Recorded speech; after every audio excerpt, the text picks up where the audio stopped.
Last time हमने basics की बात कर रहे थे और बेसिक्स की बात हमारी हो गई थी, काइंड्स ऑफ टैक्सेस भी हमारे हो गए थे। अब हमने बात करनी है कैरेक्टरिस्टिक्स ऑफ टैक्स लॉस। इसमें से अभी तक पास्ट पेपर में कोई किसी किस्म का सवाल नहीं आया, आने को आ सकता है, किस्मत बुरी हो इंसान की, हर कुछ हो सकता है। तो टैक्स लॉस से कैरेक्टरिस्टिक्स क्या होते हैं, उनके बारे में हमने क्या करना है, डिस्कस करना है, उनको हमने देखना है। सबसे पहले है जो टैक्स जो है वो एक एनफोर्स कंट्रीब्यूशन है। ये नहीं है कि गवर्नमेंट आगे कहती है जी आपको लगता है कि हम मांगने आए हैं, हम मांगने नहीं आए, आपका दिल करता है हमें टैक्स दे दें, या जाके मसाजिद में ऐलानात करते हैं कि बालो कुड़ियों टैक्स दे दो। ऐसे नहीं होता। वो आते हैं गन पॉइंट के ऊपर आपसे टैक्स लेके जाते हैं, इन्फोर्स करते हैं, लीगली इन्फोर्स करते हैं, तरले नहीं करते। ये नहीं कहते जिसका दिल कर रहा है टैक्स दे, जिसका दिल नहीं कर रहा है टैक्स ना दे, इस तरह कोई सीन नहीं होता। तो ये हमेशा इन्फोर्स होती है और इन्फोर्स बाय लॉ होती है। लीगली तौर पे क्या कर रहे होते हैं, आप इसको कलेक्ट कर रहे होते हैं। उसके बाद जो टैक्स है हमारा वो नॉर्मली किस में पे होता है, कैश में पे होता है।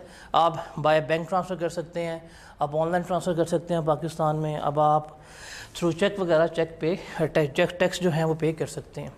ऐसा नहीं होगा गवर्नमेंट आपको कि टैक्स पे करे, लाख रुपये आपके लाख रुपये आनी है, मेरे पास 2 बकरियां खड़ी हैं ये ले जाओ, ऐसा नहीं हो सकता। या आपको टैक्स आया 20,000 पे करें, आप जाकर 4 चावलों की बोरियां दें, इस तरह नहीं होता। हमेशा एक इसमें पे होगा, कैश में पे होगा। Bill of exchange, promissory notes वगैरह में टैक्स जो है वो आपका पेमेंट कभी भी नहीं हो रही होती। और टैक्स जो है वो हमेशा प्रोपोर्शनेट होता है, मतलब ये परसेंटेजेस में लगाया जाता है कि इतने % टैक्स आपकी इनकम के ऊपर, इतने % टैक्स जो है आपके एसेट्स के ऊपर लग रहा होता है। और ये हमेशा आपकी एबिलिटी टू पे प्रिंसिपल्स के मुताबिक आपके ऊपर चार्ज किया जा रहा होता है। हो जाती है अब पाकिस्तान में, अब हो जाती है एज़ ऑफ टुडे। आप इसकी पेमेंट कर सकते हैं, थ्रू चेक भी हो सकती है, थ्रू इजी पैसा की ऐप भी आप अपना टैक्स पे कर सकते हैं।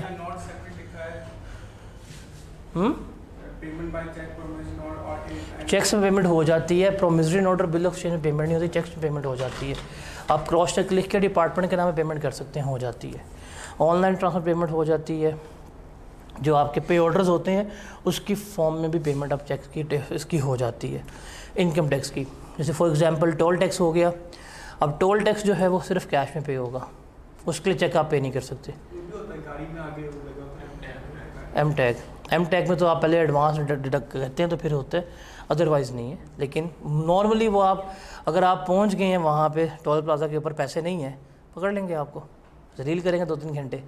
ऑनलाइन ट्रांसफ़र नहीं करवाएंगे आपसे, चेक एक्सेप्ट नहीं करेंगे, उन्होंने वहाँ पे बूथ्स के ऊपर आपसे कैश लेना होता है। उसके अलावा जो टैक्स जो है हमेशा आपकी इनकम के ऊपर, आपके एसेट्स के ऊपर, आपकी वेल्थ के ऊपर, आपकी प्रॉपर्टी के ऊपर क्या करता है, लेवी किया जाता है। और हमेशा गवर्नमेंट टैक्स जो लेवी करती है, जो सर्टेन उसके एक्ट हैं, सर्टेन जो उसके राइट्स हैं, उसके मुताबिक ही कर रही होती है। और गवर्नमेंट हमेशा उस इनकम, उस प्रॉपर्टी के ऊपर टैक्स लेवी करती है जो गवर्नमेंट की जुरिस्डिक्शन में हो, जो गवर्नमेंट की हदूद में आता है। जैसे अगर पाकिस्तान में कोई प्रॉपर्टी है तो गवर्नमेंट ऑफ पाकिस्तान उसके ऊपर टैक्स लेगी, लेकिन अगर वो फ्लैट लंदन में है तो ये टैक्स नहीं ले सकते। टेक्निकली है ही यही, आपको बेशक ट्रक के बत्ती के पीछे लगा दें लेकिन ये कभी भी टैक्स नहीं ले सकते, बिकॉज वो इनकम, वो एसेट्स इनकी जुरिस्डिक्शन में ही नहीं आ रहे होते। फिर जो भी टैक्स पाकिस्तान में लगेगा, कोई भी हो, वो हमेशा आपकी पार्लियामेंट से, हमेशा आपकी जो भी लॉ मेकिंग बॉडी है उससे अप्रूव होके आएगा और वही लगाएगी।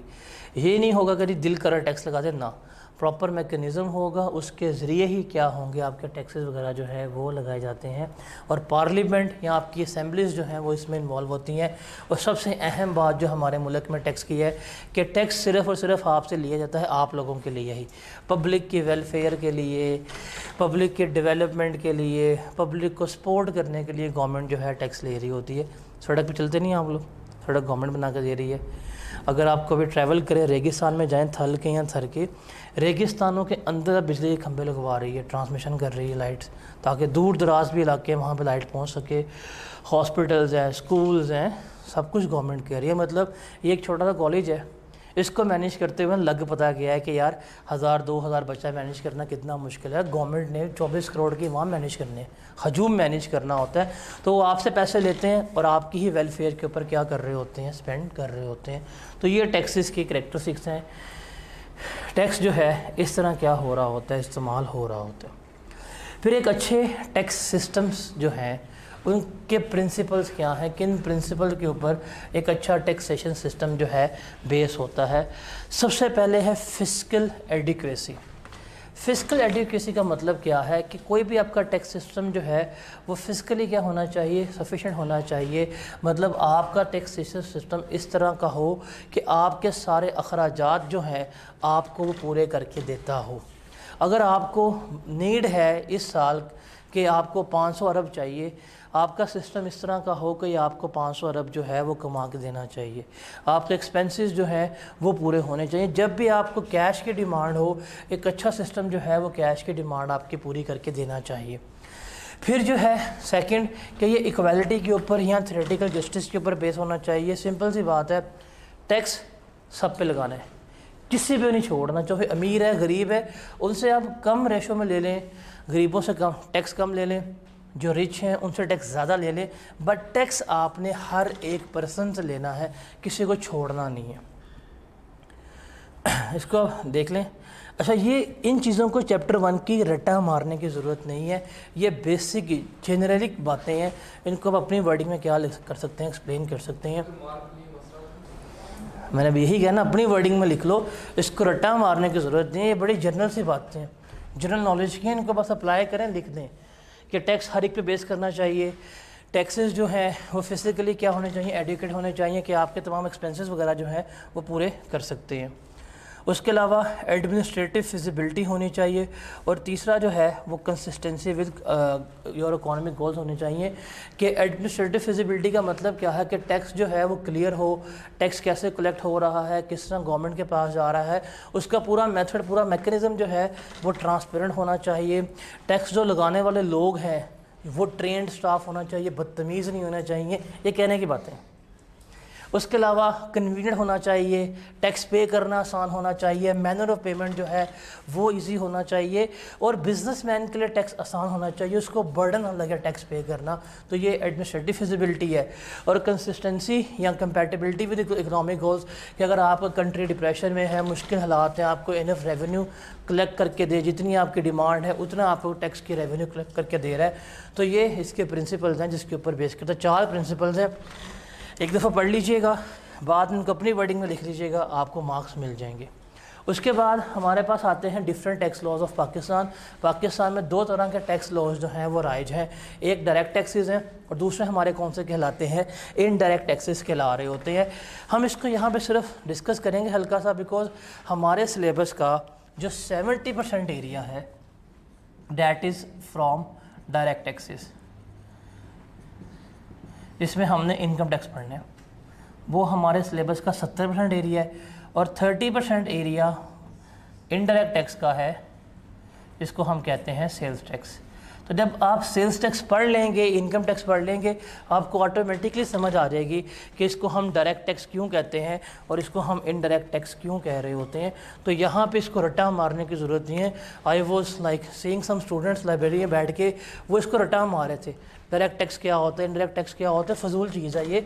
जब आप अपना इनकम टैक्स कंप्लीट करेंगे, जब आप अपना सेल्स टैक्स कंप्लीट करेंगे, आपको ऑटोमेटिकली समझ आ जाएगी कि डायरेक्ट टैक्स क्या होते हैं और इनडायरेक्ट टैक्स क्या होते हैं।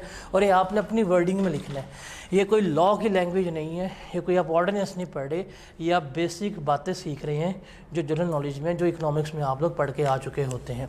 तो इसलिए इसको लिए क्रैम करने की इस चैप्टर को बिल्कुल भी ज़रूरत नहीं है। अब डायरेक्ट टैक्सेस कौन से होते हैं, जो डायरेक्टली टैक्स पेयर की इनकम के ऊपर चार्ज होते हैं या उसकी वेल्थ के ऊपर चार्ज होते हैं या डायरेक्टली उसके एसेट्स के ऊपर चार्ज हो रहे होते हैं, उसे हम क्या कहते हैं, डायरेक्ट टैक्स कहते हैं। मतलब जिस बंदे के पास पैसे हैं, हमने उसी से टैक्स लिया है, वो क्या कहलाएंगे, डायरेक्ट टैक्स कहला रहे होंगे। मतलब अगर एक बंदा 10 लाख कमा रहा है, हम उसके हिसाब से टैक्स लेंगे, एक बंदा 15 लाख कमा रहा है, हम उसके हिसाब से टैक्स लेंगे, एक बंदा 20 लाख कमा रहा है, हम उसके 20 लाख पर टैक्स लेंगे। मतलब उसी पर्सन से डायरेक्टली क्या किया जा रहा है, टैक्स कलेक्ट किया जा रहा है, इसे हम क्या कहते हैं, डायरेक्ट टैक्सेस कहलाते हैं। इसके एग्जांपल में income tax, corporate tax, wealth tax, CVTs, ये सारे कुछ आ जाते हैं जो डायरेक्टली उसी पर्सन के ऊपर क्या किए जा रहे हैं, चार्ज किए जा रहे हैं, उसी पर्सन से कलेक्ट किए जा रहे हैं, जिसमें इनकम टैक्स जो है वो हमारे सिलेबस का पार्ट है। उसके आता है बाद हमारे पास second indirect tax. Indirect tax क्या है? जो डायरेक्टली पर्सन से हम नहीं ले सकते। मतलब अगर अभी आप लोगों को थोड़े से मैं दिलों को दुखाता हूँ, जब आप अगले 200 सालों में जब स्कैफ क्लियर कर लेंगे और जब आर्टिकल्स करने गए होंगे तो आपको स्टाइपेंड मिलेगी 19,300 रुपया। और गवर्नमेंट को पता है कि जी इस बंदे को 19,300 जो है फर्म पे कर रही है, उनको आपकी ईच एंड एवरी ट्रांजैक्शन का इल्म होगा। क्यों? बिकॉज स्टाइपेंड जो है वो तो आपको आनी है थ्रू बैंक। लेकिन जो आपकी फर्म के बाहर भिखारी बैठा होगा ना, वो रोज़ का कितना कमा रहा होगा? कम से कम 1,000-1,200 तो कमा रहा होगा। जब सीज़न होंगे, मतलब जब रमज़ान आएगा, तो उसकी दिहाड़ी जो है वो रोज़ की 5,000 भी हो जाएगी। मतलब एक एवरेज भिखारी जो होगा उसी टेन्योर में 1,00,000-1,50,000 भी कमा रहा होगा, और माइट भी हमारा पीएम भी बन जाए, हु नोज़। लेकिन अब गवर्नमेंट कभी भी उस भिखारी की इनकम नहीं पकड़ सकती। क्या पकड़ सकती है? गवर्नमेंट को पता है कि यार इनको 19,300 मिल रहा है, ठीक है, डॉक्यूमेंटेड है, इनके अकाउंट्स में आ रहे हैं। क्या भिखारी को पकड़ सकते हैं कि इसने कितने पैसे कमाए हैं? कभी अगर आपने फैक्ट चेक करने हो ना, ज़रा जाएँ मीनार पाकिस्तान के पास, 1 घंटा खड़े होकर देखें कितने पैसे कमाते हैं भिखारी। ख़ास तौर पे जो दरबार है जो तता साहब का, बाहर खड़े होकर देखिएगा। मैंने खुद ऑब्ज़र्व किया था, फिर मैंने कहा सब कुछ छोड़ो, क्या करना है इस दुनिया में रह के। अच्छी खासी अर्निंग होती है। अब गवर्नमेंट कभी भी उनकी अर्निंग पकड़ सकती है? नहीं। अब वो गरीब तो नहीं है, भिखारी हैं बट गरीब नहीं है। अब कैसे टैक्स ले उनसे? अभी रिसेंट था वो फैसलाबाद का भिखारी था, उसके बच्चे जो है थे वो एक महंगे स्कूल में पढ़ रहे थे, उसके पास गाड़ियाँ थी, उसके पास करोड़ों रुपए का कैश बरामद हुआ था। अभी सुना होगा आपने, चंद से पहले एक न्यूज़ भी आई थी, फैसलाबाद का भिखारी पकड़ा गया। उसके पास ग्रैंडी थी, उसके पास फॉर्च्यूनर थी, और हमारे पास क्या है? तुम हो बस। वो भी नहीं है अब तो भिखारी के पास इतने पैसे हैं, कैसे पकड़ें इसका टैक्स? आप नहीं पकड़ सकते। तो गवर्नमेंट ने कहा ठीक है, भिखारी छोड़ें, स्ट्रीट हॉकर्स की बात कर ले। हर साल रिटर्न जमा करवानी है, टेंशन है, उन्हें टेंशन ही कोई नहीं। तो फिर गवर्नमेंट कैसे पकड़ेगी? उनसे तो डायरेक्ट टैक्स नहीं ले सकती। फिर कैसे करती है गवर्नमेंट? ठीक है, ये हमें अपनी इनकम नहीं बताएंगे, अपनी इनकम कंसील करेंगे। जो गली मोहल्ले के दुकानदार हैं नहीं बताएंगे इनकम, कोई मसला नहीं, पैसे से खर्च करेंगे ना, कि पैसे कर जाएंगे कब्र में लेके चले जाएंगे। पैसे खर्च करेंगे, इनके एक्सपेंसेस के ऊपर डाल देते हैं। मतलब एक भिखारी जब रात को भीख मांग के उठेगा और जब जाएगा गोल्ड लिफ पीने के लिए, हम क्या करेंगे? हम गोल्ड लिफ महंगा कर देते हैं। जब उसने स्टिंग पीनी है, हम क्या करेंगे? स्टिंग महंगा कर देंगे। जब उसने लेस खानी है, हम किसके टैक्स लगा देंगे? लेस के ऊपर। जब उसने घर का बिजली का बिल पे करना है, तो बिजली के बिल में हम क्या कर देंगे? टैक्स डाल देंगे। तो टैक्स गवर्नमेंट अब निकलवा रही है, लेकिन डायरेक्टली आपसे नहीं निकलवा रही, बल्कि क्या कर रही है? इनडायरेक्टली निकलवा रही है आपके एक्सपेंसेस के ऊपर। तो इसे हम क्या कहते हैं? इनडायरेक्ट टैक्स कह रहे होते हैं। इनडायरेक्ट टैक्स होती तो ज़्यादती है, लेकिन क्या करे गवर्नमेंट? 24 करोड़ आवाम भी तो पालनी है, या तो डायरेक्ट टैक्स पे कर दो, या फिर क्या करा जाएगा? इनडायरेक्ट टैक्स जो है वो लिया जाएगा, जिसकी सबसे बड़ी एग्जांपल क्या आती है? सेल्स टैक्स है, कस्टम ड्यूटी है, जो हम पे कर रहे होते हैं। इंडिया में अक्सर देखा है पेमेंट थ्रू इलेक्ट्रॉनिक होती है डिवाइस, बहुत अगर यहाँ भी शुरू हो जाए तो ज़्यादा। यहाँ लाइट ही नहीं आती, आप पेमेंट करने जाएंगे, मशीन नहीं चल रही, तो क्या करेंगे फिर? तो इनकम टैक्स में अभी हम देखेंगे हमारे पास इनकम के सोर्सेज जो हैं 5 होते हैं। सैलरी से, प्रॉपर्टी से, बिजनेस से, कैपिटल गेन से, अदर सोर्स से कमा सकते हैं। पूरा हमने सीखना है इनकम टैक्स वगैरह क्या होता है, इसलिए इसको याद करने की ज़रूरत नहीं है। जब आप इसको ऑटोमेटिकली पढ़ेंगे आपको हर चीज़ जो है वो समझ आ जाएगी। CVT क्या होता है कि जब आप अपनी प्रॉपर्टी, अपनी गाड़ियाँ ट्रांसफ़र करते हैं, उसके ऊपर टैक्स वगैरह आप पे कर रहे होते हैं, वो आपके CVTs वगैरह में आ रहा होता है। ट्रांजैक्शंस वगैरह के ऊपर टैक्सेस पे कर रहे होते हैं। इनडायरेक्ट टैक्सेस में आपके पास कस्टम ड्यूटी आता है, जब आप गुड्स इंपोर्ट करते हैं, गवर्नमेंट को पे करते हैं, बाद में आप कस्टमर से ले लेते हैं। FED आता है, जब आप गुड्स मैन्युफैक्चर कर रहे होते हैं, तो मैन्युफैक्चरिंग के प्रोसेस में आप गवर्नमेंट को पे करते हैं। मतलब इंजन लेके आए, गाड़ी बनाया, हालांकि नहीं बिकी, बट गवर्नमेंट को क्या करेंगे? आप ड्यूटी पे करके आ रहे होंगे। और एंड पे क्या आता है? हमारे पास सेल्स टैक्स आता है कि आप लोग चीज़ें वगैरह खरीदेंगे तो उसके ऊपर टैक्स जो है पे किया जाएगा। तो ये डायरेक्ट और इनडायरेक्ट टैक्सेस इनको याद नहीं करना। फिर कह रहा हूँ वो ना रटे मार रही हूँ इसमें, हालांकि पास पेपर में सवाल आया हुआ है, लेकिन जब आपका सिलेबस खत्म होता है तो चैप्टर आपका वैसे फिंगर टिप्स के ऊपर हुआ होता है। फिर कुछ हिस्ट्री ऑफ टैक्स लॉज है जो कभी भी नहीं करनी, पेपर में कभी भी नहीं आएगी कि हिस्ट्री क्या होती है। उसके पास बहुत कुछ है फेल करने के लिए, वो यहाँ कभी फेल नहीं करेगा आपको। कि जी जंग आज़ादी के बाद जब बहादुर शाह जफ़र को गिरफ़्तार कर लिया गया था, जब उसको रंगून भेजा गया था, जब उसने कहा था कि 4 दिन मांग के लाए थे, 2 इसमें कट के 2 उसमें, उसने पैकेज करवाया होगा, पैकेज ख़त्म हो गया था उसका। तो इंडिपेंडेंस वॉर के बाद अंग्रेज़ आ गए, उन्होंने कहा अरे यहाँ पर तो सारे जाहिल अनपढ़ हैं, अक्ल मौत इनको है नहीं, तो उन्होंने यहाँ पर लाकर सिस्टम इंट्रोड्यूस करवाया अपना बजट डेफिसिट जो है तो उसको ख़त्म करने के लिए, और वहाँ से कहानी चली, इनकम टैक्स आया, उसको रिपेल करते गए, वर्ल्ड वॉर हुए, उसके इम्पैक्ट आते गए, और बनते बनाते हमारा पाकिस्तान आ गया। पाकिस्तान के बाद इनकम टैक्स एक्ट जो है था 22 वाला वो नाफिज रहा, फिर इसको 79 के ऑर्डिनेंस से हमने रिप्लेस किया, फिर मुशर्रफ ने आके इनकम टैक्स ऑर्डिनेंस उसको रिप्लेस कर दिया। अब वही ऑर्डिनेंस हमारे साथ अमेंडमेंट के साथ पाकिस्तान में चल रहा है। तो ये हिस्ट्री है, इसको याद करने की ज़रूरत है, सच नहीं है। तो यहाँ पे चैप्टर हमारा जो है ये कंप्लीट हो जाता है। अब इस चैप्टर के कुछ क्वेश्चंस है, अब गौर कीजिएगा, इस चैप्टर में से कोई 14 या 15 के करीब सवाल आए हैं। सबसे कॉमनली आस्क्ड क्वेश्चन है कौन सा, ज़रा वो देखिएगा। तो पहला सवाल देखते हैं हम इसका। ऑटम 2014 का सवाल आया हुआ है 10 नंबर का। ऑटम 14 से पहले ये चैप्टर जो है वो हमारे सिलेबस का पार्ट नहीं होता था। ऑटम 14 में क्या हुआ, ये हमारे सिलेबस में आ गया था। अब क्या है ये, पहला सवाल है कि the primary objective of taxation system is to collect revenue. क्या है ऑब्जेक्टिव? रेवेन्यू कलेक्ट करना।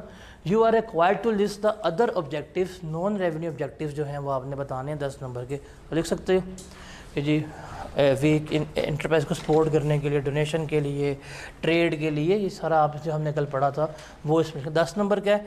कोई से 5 पॉइंट लिख लीजिएगा। उसके बाद स्प्रिंग 2015 का सवाल आया है।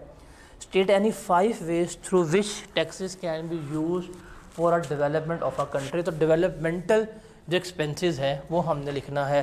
ट्रेड जोन बना देना, इंसेंटिव्स दे देना, एग्रो बेस इंसेंटिव्स देना, इंडस्ट्री फ्री जोन बना देना, इंपोर्ट्स महंगी कर देना, सब्सिडीज़ देना, ये सारा कुछ इसमें आ रहा होता है, इसमें कवर हो रहा होता है। उसके बाद है briefly explain 3 indirect taxes applicable in Pakistan, custom duty, sales tax और FAT है। जब आप इसे पढ़ेंगे तो आप इसको एक्सप्लेन करने के काबिल हो जाएंगे। उसके बाद क्वेश्चन नंबर 4 है, besides financing government operation expenditure, taxation is also utilized as a tool to carry out the national objective of social and economic development. List any 5 non revenue objective of taxation. तो वही सवाल है, 5 कोई से भी लिखने हैं। अब ये नहीं है कि एज इट इज़ वही वर्डिंग में लिखें तो उनको मार्क्स मिलेंगे। ये चैप्टर जो है that is solely based on your general knowledge. बस लिखने हैं उनसे हैं जो 5 नॉन रेवेन्यू ऑब्जेक्टिव हों, जो उनसे मैच करते हैं, अपनी वर्डिंग लिखेंगे, आपको 5 के 5 नंबर इसमें से मिलेंगे। उसके बाद नेक्स्ट क्वेश्चन देखते हैं। स्प्रिंग 18 में taxes are primary revenue yielding tools of government of modern ages. You are required to state any 3 non revenue objectives which the government achieve by imposing taxation. तो ये अगस्त 5वां सवाल है जो नॉन रेवेन्यू ऑब्जेक्टिव में से उसने पूछ लिया है स्प्रिंग 18 तक। उसके बाद क्वेश्चन नंबर 6 जो है, अब क्वेश्चन नंबर 6 ऑटम 18 के अटैम्प्ट में है और इस चैप्टर में से 10 नंबर का ICAP ने टेस्ट किया हुआ है। मतलब अटैम्प्ट गोल्डन थी जिसने पेपर पास करना था। पहला सवाल है briefly explain 3 indirect taxes applicable in Pakistan. तो आप बता सकते हैं कौन से नहीं है। फिर उसके बाद है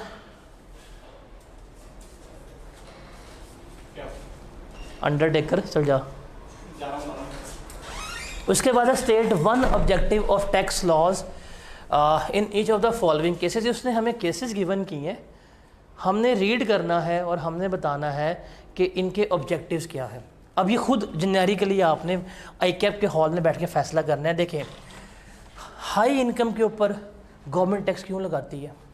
फेयर डिस्ट्रीब्यूशन ऑफ वेल्थ के लिए भी लगा सकती है या रेवेन्यू कलेक्शन के भी लगा सकती है। दोनों लिखेंगे, जवाब ठीक है, गलत नहीं होगा। इक्वल डिस्ट्रीब्यूशन की भी लगा सकते, तीसरा भी लिख लें, जवाब गलत नहीं होगा ये, बिकॉज तीनों जो है इसके रेलेवेंट आंसर्स हैं। तो अगर इसने लिखा इक्वल डिस्ट्रीब्यूशन, इसने लिखा फेयर डिस्ट्रीब्यूशन, उसने लिखा रेवेन्यू कलेक्शन, तीनों का जवाब क्या होगा? ठीक होगा। तो ये चीज़ आपने याद रखनी है। सेकंड है higher taxes on import of luxury goods. Luxury goods की इम्पोर्ट के ऊपर टैक्सेस ज़्यादा है, क्यों? देखें, इम्पोर्ट कम करने के लिए ये भी आप जवाब लिख सकते हैं, लोकल इंडस्ट्री को प्रोटेक्ट करने के लिए ये भी लिख सकते हैं, अपना बैलेंस ऑफ पेमेंट को बेहतर करने के लिए ये भी लिख सकते हैं, इंपोर्ट एक्सपोर्ट का बैलेंस मेंटेन करने के लिए ये भी लिख सकते हैं, अपने फॉरेन एक्सचेंज को मेंटेन करने के लिए ये भी लिख सकते हैं। तो 5 इसके जवाब हैं, कोई सा एक लिखेंगे आपको नंबर इसमें पूरे के पूरे मिल जाएंगे। उसके बाद है tax credit on donation to approve institution, कि आप डोनेट करेंगे अप्रूव्ड इदारों को तो क्या मिलेगा आपको? Tax credit. इसका सिंपल एक ही एडवांटेज है कि टैक्स क्रेडिट के कल्चर को प्रमोट करने के लिए हम क्या कर रहे हैं, ये इस्तेमाल कर रहे हैं। फिर टैक्स क्रेडिट और इन्वेस्टमेंट करेंगे तो आपको क्या मिलेगा, टैक्स क्रेडिट मिलेगा। इसका सिंपल एडवांटेज था एक ही कि मैक्सिमम लोग आए इन्वेस्टमेंट करें स्टॉक एक्सचेंज के ऊपर, तो इस इन्वेस्टमेंट को बढ़ाने के लिए ये दिया जाता है। उसके बाद है creation of tax free zone.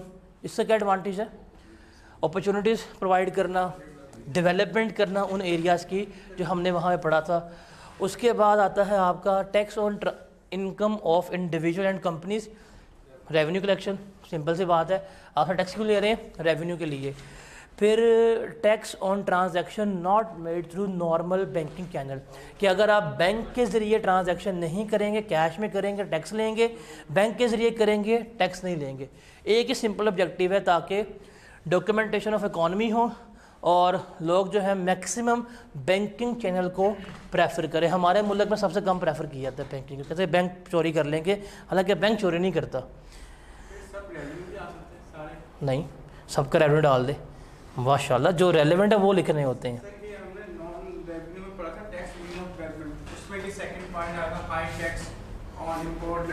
लेकिन आपने रेलेवेंट बताना है कि लग्जरी गुड्स के ऊपर हाई टैक्स क्यों किया जा रहा है, ताकि लोकल इंडस्ट्री को प्रमोट किया जाए, लोकल इंडस्ट्री को प्रोटेक्ट किया जाए। उसके बाद ज़ीरो रेटिंग जाके पढ़ेंगे क्या होती है। ज़ीरो रेटिंग एक्चुअली होता है कि आप सेल्स कर रहे हैं तो उसके ऊपर टैक्स आपको मिलेगा 0% के ऊपर। बेसिकली ये एक्सपोर्ट्स के लिए होता है, जब आप एक्सपोर्ट करेंगे उसके ऊपर सेल्स टैक्स जो होगा चार्ज वो 0% के ऊपर होगा। तो एक्सपोर्ट्स के कल्चर को प्रमोट करने के लिए हम क्या कर रहे होते हैं, हम ज़ीरो रेटिंग को लेके चल रहे होते हैं। तो इस तरह का सवाल आ सकता है जब आपको फिर जब आपका पूरा टैक्स का सिलेबस कंप्लीट हुआ होगा ना, तो इस तरह के क्वेश्चन आप बड़ा ईजिली क्या कर लेंगे, टैकल कर लेंगे। फिर question number 7, 3 broad principle for levy of tax, ability to pay principle, equal distribution principle और द बेनिफिट प्रिंसिपल। ये हम पढ़ के आ चुके हैं कि जो पे कर सकते टैक्स लगाएं, जो जितना बेनिफिट ले रहे हैं उस पर टैक्स लगाएं, और इक्वालिटी जो है सबसे टैक्स लें प्रपोर्शन उसकी इनकम के ऊपर। फिर 3 indirect taxes applicable in Pakistan. तो इस चैप्टर में यहाँ तो पूछ रहा है वो 3 इनडायरेक्ट टैक्सेस कौन से हैं, यहाँ पूछ रहा है वो आपसे non revenue objective. 2 common question हैं जो इस चैप्टर से उसने क्या किए हैं, आपसे मैक्सिमम पूछे हैं। उसके बाद फिर स्प्रिंग किस में आ गया जी, टैक्स जो है वो प्राइमरी यील्डिंग टूल है। बताएं कोई से 5 वे जिसमें टैक्स डेवलपमेंट के लिए इस्तेमाल हो सकता है। फिर नॉन रेवेन्यू ऑब्जेक्टिव उसने पूछ लिए। आई गेस ये 8वां सवाल कौन सा है, 6ठा सवाल है जो उसने पूछ रहा है यहाँ से रेवेन्यू के ऊपर। 6 टाइम ये क्वेश्चन रिपेयर हो चुका हुआ है। फिर क्वेश्चन नंबर 9 सेम उसने वही रिपीट किया है कि उसने आपको ये कितने मार्क्स का दिया था, आई थिंक 5 नंबर का सवाल है। और उसने कहा कि बताएं इन इंडिपेंडेंट केसेस के ऊपर ऑब्जेक्टिव्स क्या है, क्या गवर्नमेंट अचीव करना चाहती है। अब high tax rate on import of good, अभी बात की इंपोर्ट महंगी हो, लोकल सस्ता हो। ज़ीरो रेटिंग एक्सपोर्ट की प्रमोट, सेल्स टैक्स रेट में डिक्रीज़ करना, इनडायरेक्ट टैक्सेस को कम करने के लिए, इन्फ्लेशन को कम करने के लिए गवर्नमेंट इस्तेमाल कर रही होती है। टैक्स ऑन कैश डिपॉजिट या विड्रॉल बाय नॉन फाइलर, अगर कोई नॉन फाइलर बैंक में जमा करवाएगा या बैंक से पैसा निकलवाएगा उस पर टैक्स लगा दिया। क्यों, ताकि मैक्सिमम लोग आए, फाइलर हों, अपने एसेट्स डिक्लेयर करें और डायरेक्ट टैक्स पे करें। ये गवर्नमेंट अचीव करने के लिए क्या कर रही है, टैक्स लगा रही है। उसके बाद है introduction of tax holiday period for construction related industries. Tax holiday period होता है कि कुछ अरसे के लिए इनको टैक्स माफ़ कर दिए इस इंडस्ट्री को स्पेसिफिक। तो क्यों किया है, ताकि लोग आएँ इस इंडस्ट्री में इन्वेस्ट करें, इस इंडस्ट्री को कामयाब करने के लिए गवर्नमेंट ये कर रही होती है। फिर high tax rate on interest income, saving के कल्चर को क्या कहते हैं उसको कम करने के लिए, ज़्यादा ये इन्वेस्ट करने के लिए गवर्नमेंट क्या कर रही होती है, ये कर रही होती है। और इस्लामिक पर्सपेक्ट भी है इसमें कि इंटरेस्ट जो है वो हराम होता है, तो उसको नेगेट करने के लिए भी गवर्नमेंट जो है इंटरेस्ट इनकम के ऊपर हाई टैक्स कर देती है। फिर decrease in tax rate for online sales, online कारोबार को, ई कॉमर्स को प्रमोट करने के लिए गवर्नमेंट कहती है आप ऑनलाइन बेचो सस्ता है, फिजिकल बेचो के महंगा होगा। फिर tax credit to person for employing fresh graduate, कि अगर आप नए जो फ्रेश ग्रेजुएट हुए हैं उनको लेके आते हैं, उनसे काम करवाते हैं, उनको हायर करते हैं, तो आपको क्या मिलेगा, टैक्स क्रेडिट मिलेगा, टैक्स कम हो जाएगा, तो ये बेनिफिट आपको मिलता है। फिर higher tax rate on luxury items, distribution of wealth के लिए भी ऐसे लोकल इंडस्ट्री को प्रमोट करने के लिए भी हम इस्तेमाल कर रहे होते हैं।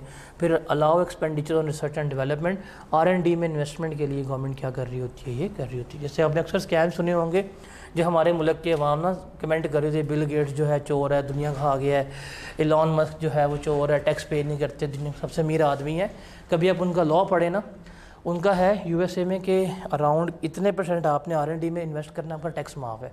तो ये लोग जो हैं अपने प्रॉफिट्स का 90% इन्वेस्ट करते हैं R&D में। एप्पल जो हो गया, जितना प्रॉफिट कमाएगा 90% कहाँ लगा देगा, रिसर्च एंड डेवलपमेंट लगा देगा, इसलिए टैक्स वगैरह से बच जाते हैं, उनको वो अलाउ किया हुआ है। हमारे मुल्क वाले कहते हैं आप R&D में लगाएं पैसा, रिसर्च में लगाएं, डेवलपमेंट लगाएं, हम भी क्या करेंगे, आपको टैक्स माफ़ कर देंगे, लेकिन यहाँ पर नहीं लगाते। फिर स्प्रिंग 22 का सवाल है 6 नंबर का, 4 नॉन रेवेन्यू ऑब्जेक्टिव्स लिख सकते हैं। उसके बाद 3 principles of sound tax system, अभी हमने पढ़ा है एडमिनिस्ट्रेटिव फिजिबिलिटी, फिस्कल एडिक्वेसी और इक्वालिटी एंड थ्योरेटिकल जस्टिस, ये भी हमने पढ़ा है। कंसिस्टेंसी विद इकोनॉमिक गोल्स, वो भी हमने डिस्कस की है। चैप्टर हमारा यहाँ पे एंड हो गया।